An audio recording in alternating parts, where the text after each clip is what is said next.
So in this video, we're going to go over the result of the most impressive game, in my opinion, from the last Simul that I held. We'll do a little recap of the overall Simul, go through the game, and talk about how this player ended up beating me. Alright, so here's the overall Simul results. I played 10 games. It was a 20-minute Simul with a 60-second increment. So every move the players gained an additional minute, as well as myself. I was able to pull off 9 wins. There were a couple real close ones. And I had 1 loss in the Simul. And this is the game that I want to look at today, the game I lost. So this game is against Squid 0110. He is a ChessGoals patron. So he subscribes for $5 a month to the ChessGoals Patreon site. There's a link in the description below. And I've really enjoyed having Squid as part of our ChessGoals community. And I was also just really happy to see him play such a strong game. So let's look at this game from Squid's point of view. And you get a little bit of a spoiler here with the chart, but Squid just completely outplayed me. Like start to finish, I didn't realize I had this chance in the game, and start to finish, Squid's advantage just kept increasing throughout the game. So let's go through this and see how he played. So we started with d4. I'm actually going to make the board a bit bigger here. We don't need the eval chart for now. And let's make this a little bit smaller. There we go. All right, so he started with d4, and I played knight f6, c4. Here I played c5. So if you've been looking at the most recent ChessGoals videos, I've posted a few Benko games from the black side. Amen. And he actually said in the Discord, he was like, "Oh, were you attempting to play the Benko against me?" 100% I was attempting to play the Benko, but he didn't allow me to play it. So here he played d takes c, e6, knight c3. So at this point, the position is pretty balanced. We're looking at kind of a Benoni defense. I'm planning to take back here, and then maybe eventually play d5. So bishop takes c4. The engine says this is an inaccuracy, but what Squid is doing here, and this worked really well, is he's preventing me from playing this pawn up to d5. So that's the idea here, preventing pawn to d5. Okay, Memphis is distracting me. So he's preventing pawn to d5, and this worked out really well in the game. So after castle, e5, now I'm already thinking, okay, where do I put the knight? And instead of castling, it looks like I should have played a move like queen to b6, because if e5 is played, I can probably put the knight back to g8 and then reroute it to e7. But when I castle, the knight doesn't really have a good square to go. So after e5, knight e8, white already has a pretty comfortable advantage here. I'm having trouble getting these pieces off the back rank. This d pawn is backward. So Squid is doing a really good job so far in this game. Knight to f3, knight to c6, a3, a5. So what I'm doing is trying to shut down his queenside expansion. Bishop e2. Now, what I like about this game from White's point of view is this is what I try to do to my opponents, and Squid did it to me. Squid is playing natural moves, right? a3 going for expansion, bishop e2 going for castling. And because his position is more comfortable, and I'm feeling a little bit uncomfortable from the black point of view, here I made a positional mistake. I played f5. I got a little bit too excited to try to open up this position. According to the computer, I should have played maybe queen c7 and f6. And the reason f6 is stronger than f5 is because, like as we'll see in the game, after f5, Squid just ignores the f-pawn and says, okay, well, I'm still focusing on this backward pawn on d7. That's the exact right thing to do. So here I made a big positional mistake with f5. I should have considered maybe f6 right away, or queen c7 followed by f6. So Squid didn't do anything too crazy and allowed me to make my own mistake. Castle, d6. So now I felt kind of desperate trying to get this d pawn out. And look at how Squid handles this. A lot of players might take that pawn on d6 right away, but that's exactly what I was hoping for. E takes d, I'm going to take back with bishop or knight, maybe even do a queen trade offer, and then I'll probably get e5 in soon and equalize. Squid plays bishop f4.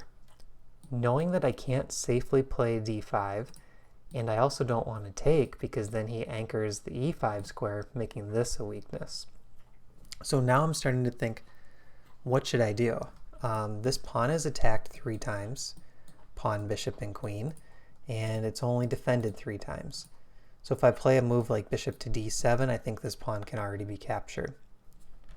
So I play b6, trying to get the bishop out this way. Knight to b5.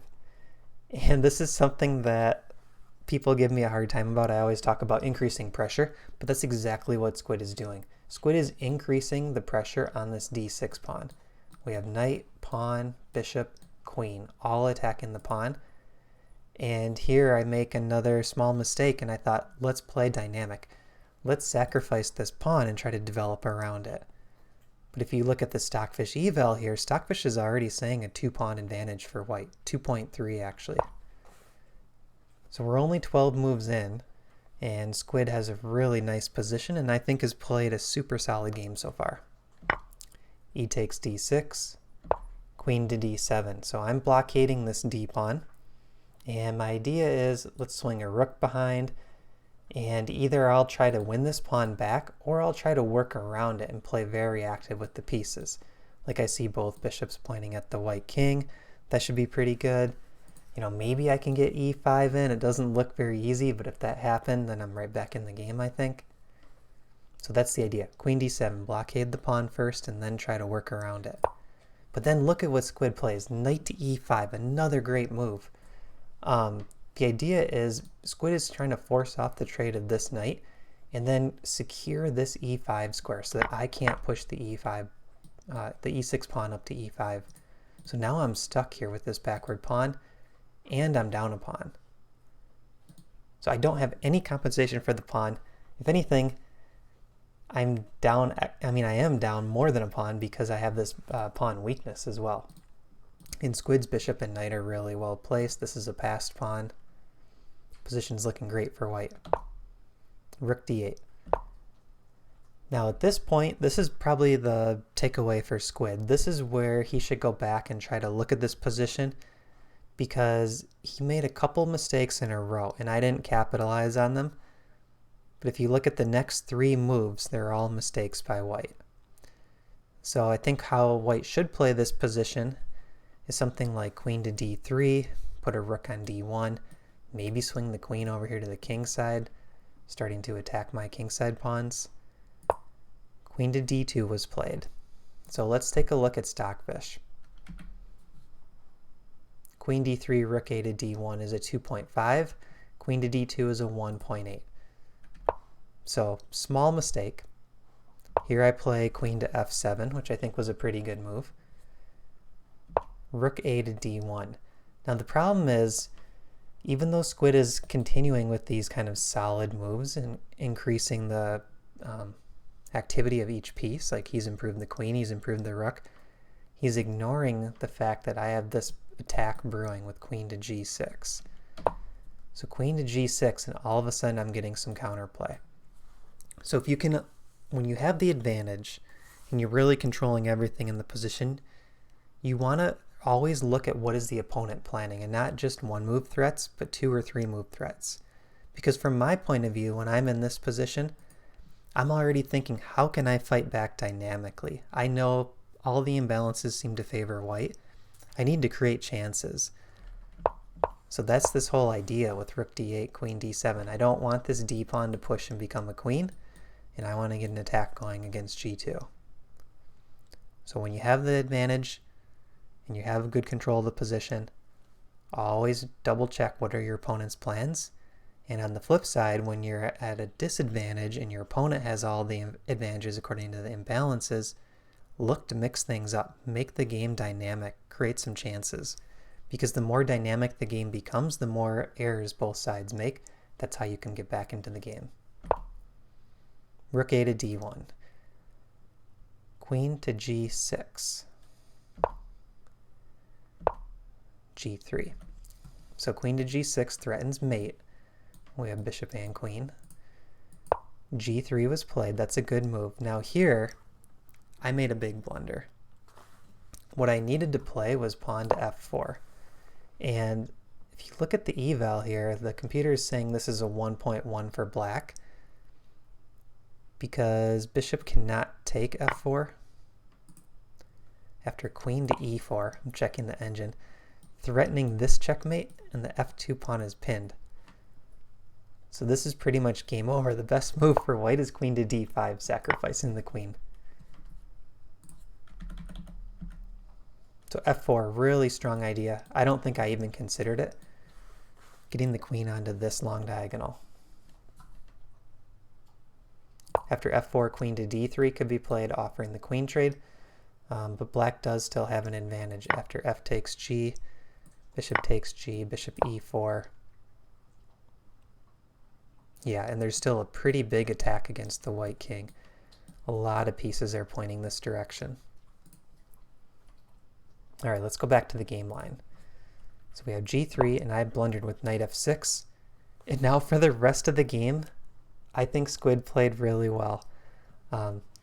Just take a look at some of the threats that I tried to create against him and watch how he reacted to them. So we have f4. Oh, by the way, this was a really nice idea by Squid too, playing b4, trapping my piece. So this whole sequence traps the bishop on c5. I didn't mention that earlier, but that's what I kind of missed in the game too, that after takes, b4, this bishop is trapped. So now what I'm trying to do is create some threats over here around the king. And you can see here, if this queen were on h3, it would be mate in 1. So I'm trying to figure out a way to safely get my queen in here, but there's almost a counter to everything that I wanted to do.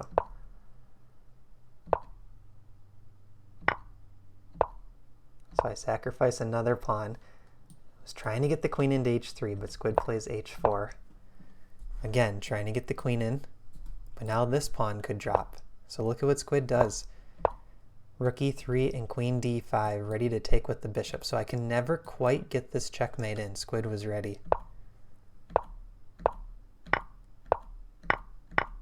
So I maneuver a bit, but Squid finds d7, queen takes d7. He holds his position around the king, and then starts pushing this passer. And look at this. He doesn't care about queen takes rook. He calculated out that there's knight f7 check, and queen takes my queen back. And after this, he just pushes the pawn again. He knows that he's about to make a queen. He's not afraid. And here I resign. The game's completely over. Plus 11 points for Squid, according to Stockfish. And I was just really impressed by this game. And let's show the chart again one more time. I mean, look at this increase of advantage. The only real takeaway for Squid is right in this stretch. Trying to watch for my threats, but other than that, I think he played a fantastic game, and that's why I wanted to highlight this. We do have another simul coming up on September 25th. So I'm pulling up the calendar. That's going to be on a Saturday, September 25th, and that'll be at 10 a.m.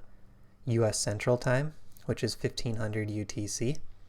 And those simuls are open to anyone. We accept 10 players, and if you're a ChessGoals member, you're guaranteed entry into those simuls.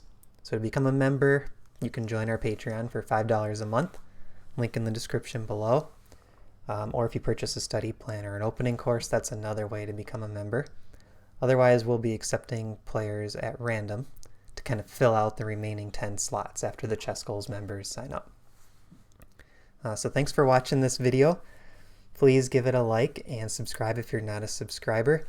Consider joining ChessGoals. It's really a great community to improve your chess for only $5 a month. And if you're not happy after 1 month, we can refund your first month. You can just let me know. No problem at all. So thanks for watching, and we'll see you in the next video.